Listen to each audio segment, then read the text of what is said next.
केंद्रीय मंत्री नितिन गडकरी ने कहा कि सड़कें विकास के लिए महत्वपूर्ण है। जहां पानी, बिजली, ट्रांसपोर्ट की सुविधा होती है, वहीं पर निवेश होता है। 2017 से पहले उत्तर प्रदेश में बिजली व सड़क की कमी थी। डबल इंजन की सरकार ने इस कमी का दूर किया है। 2023 तक उत्तर प्रदेश में 6 लाख करोड़ की सड़कें बनकर तैयार हो जाएंगी। वर्ष 2014 से 2021 तक 90,000 करोड़ की सड़कें बन चुकी है। वर्ष 2022 में 70,000 करोड़ की सड़कों का निर्माण किया जाएगा। 2024 तक उत्तर प्रदेश की सड़कें अमेरिका की तरह होगी। उत्तर प्रदेश में आज विधानसभा चुनाव के तहत 5वें चरण की वोटिंग हो रही है। आज राज्य के 12 जिलों की 61 सीटों पर वोटिंग हो रही है, जिसने 3 बजे तक 46.28% वोटिंग हुई है। यूपी के प्रतापगढ़ के कुंडा विधानसभा के पहाड़पुर बनोही गांव के मतदान केंद्र पर जा रहे सपा प्रत्याशी गुलशन यादव पर 50 लोगों ने जानलेवा हमला कर दिया। हमलावरों ने गुलशन यादव के काफिले की 3 गाड़ियां तोड़ डाली। अमेरिका ने इस साल 31 दिसंबर तक भारत में अपने दूतावासों में छात्रों तथा कामगारों समेत कई वीजा आवेदकों के लिए व्यक्तिगत रूप से पेश होकर साक्षात्कार देने की अनिवार्यता में छूट दी है। भारतीय जनता पार्टी के राष्ट्रीय अध्यक्ष जेपी नड्डा का ट्विटर अकाउंट आज सुबह 10 बजे हैक कर लिया गया। भाजपा नेता के ट्विटर अकाउंट से सिलसिलेवार रूस और यूक्रेन की मदद से जुड़े ट्वीट किए गए। कुछ देर बाद इसे फिर से रिकवर कर लिया गया।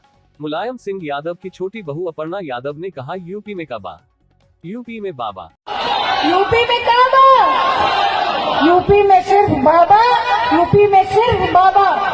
और आपका ये संकल्प, मुझे यकीन है ऐसा, पूर्ण बहुमत की सरकार देखिए भारतीय जनता पार्टी की बन रही है, इसलिए बटिएगा मत। तुष्टिकरण की जो राजनीति कर रहे हैं, मैं तो कहूँगी उनको मुंह तोड़ जवाब दीजिएगा। अगर मुंह तोड़ना भी पड़ जाएगा तो तोड़ दीजिएगा। उत्तर प्रदेश में गोंडा के बीजेपी सांसद बृजभूषण शरण सिंह ने कहा, आज भी नारा लगता है, अफजल हम शर्मिंदा है, तेरे कातिल जिंदा है। आज भी नारा लगता है, भारत के टुकड़े होंगे इंशाल्लाह इंशाल्लाह। इंशाल्लाह उत्तर प्रदेश में बुलडोजर बाबा की सरकार है, इसलिए ज्यादा इंशाल्लाह मत करो। देश में मोदी की सरकार है, अगर तुम्हारा नारा होगा भारत के टुकड़े होंगे इंशाल्लाह इंशाल्लाह, तो धानापुर के इस क्रांतिकारी धरती के नौजवानों का नारा है, हर घर में घुसकर मारेंगे जिस घर में अफजल निकलेगा। हम तो अपने गोंडा में देवी पाटन मंडल में खुलेआम बोलते हैं, आप अपने आप को मुसलमान मानो, हम आपको मुसलमान नहीं मानते। हम मानते हैं कि 5 पुश्त पहले आप हमारे दादा के भाई थे।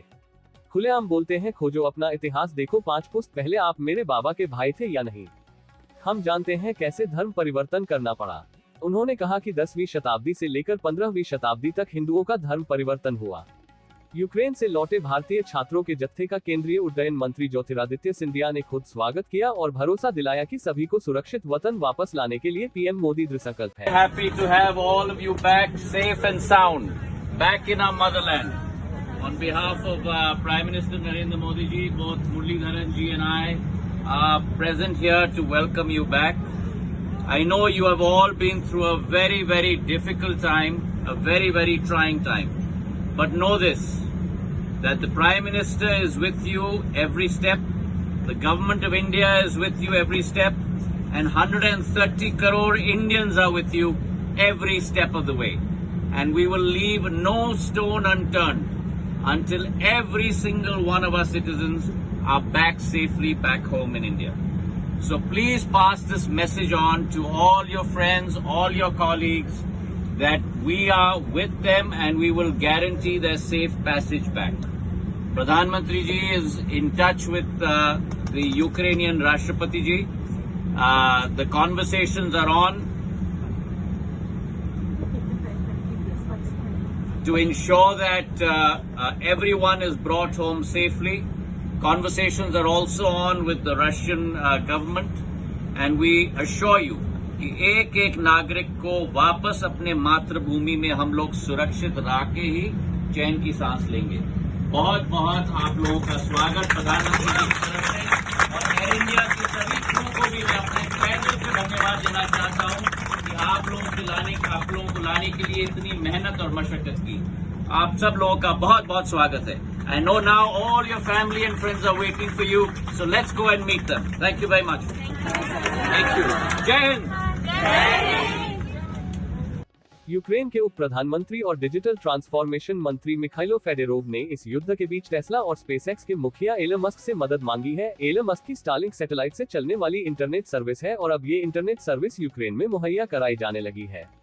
युद्ध के दौरान यूक्रेन में इंटरनेट की सेवाएं बुरी तरह प्रभावित हुई हैं और इसे दुरुस्त करने के लिए एलन मस्क ने स्टारलिंक सैटेलाइट इंटरनेट सुविधा जरूरतमंदों को मुहैया कराने का फैसला किया है। अमेरिका राष्ट्रपति Joe Biden, US president Joe Biden ने यूक्रेन की रक्षा के लिए तत्काल सहायता पहुंचाने हेतु 3.5 अरब अमेरिकी डॉलर की राशि मंजूरी दी है।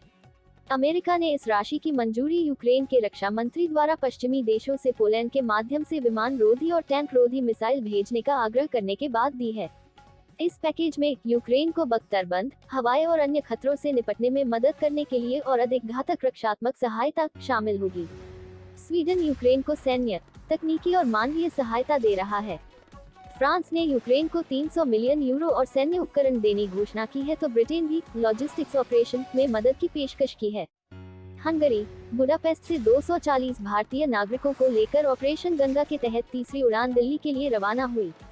रूसी रक्षा मंत्रालय के प्रवक्ता का दावा है कि रूसी सेना ने यूक्रेन के 223 टैंक और अन्य बख्तरबंद लड़ाकू वाहन, 28 विमान, जमीन पर 39 multiple rocket launcher, 86 field artillery mount और मोटा 143 विशेष सैन्य वाहनों को नष्ट कर दिया है। यूक्रेन से युद्ध के बीच रूस ने एक बार फिर बातचीत का प्रस्ताव दिया है। इसके लिए रूस का एक डेलीगेशन बेलारूस पहुंच चुका है। अंतर्राष्ट्रीय जूडो महासंघ ने रूस के राष्ट्रपति व्लादिमीर पुतिन को मानद अध्यक्ष के पद से निलंबित कर दिया।